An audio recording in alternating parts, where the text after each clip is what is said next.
السلام علیکم ورحمۃ اللہ وبرکاتہ۔ ایمان کی روشنی کو ماند کرنے والی کچھ عادتیں ایسی ہیں جو دل کو نفاق کے قریب لے جاتی ہیں۔ رسول اللہ صلی اللہ علیہ وآلہ وسلم نے ہمیں ان کے بارے میں پہلے ہی خبردار کر دیا تھا۔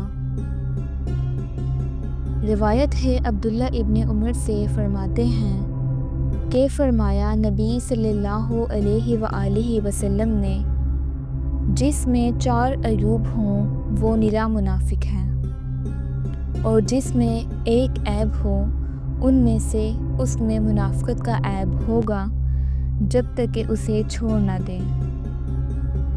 جب امانت دی جائے تو خیانت کرے، جب بات کرے تو جھوٹ بولے، جب وعدہ کرے تو خلاف کرے، جب لڑے تو گالیاں بکے۔ وضاحت: یہ حدیث مبارکہ ہمیں عملی نفاق کی علامتیں بتا رہی ہیں۔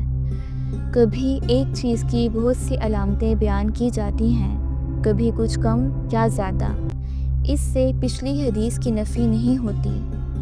ان صفات کا ہونا یہ نہیں کہ انسان دل سے کافر ہے، بلکہ یہ منافقوں جیسے اعمال ہیں۔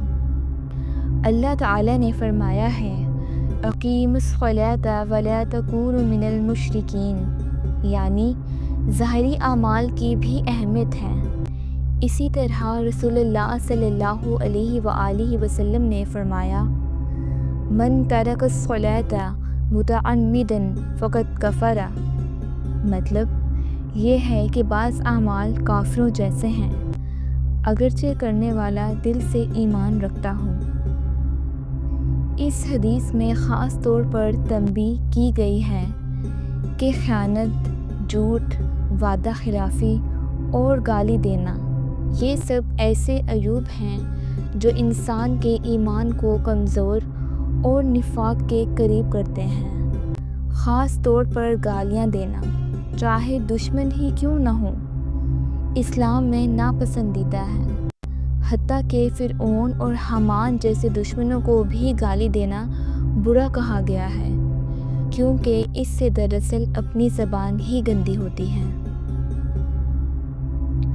اے اللہ، ہمیں سچائی، دیانتداری، وعدے کی پاسداری اور اچھے اخلاق کی توفیق عطا فرما۔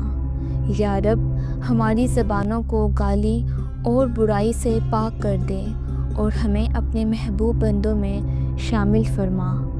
آمین۔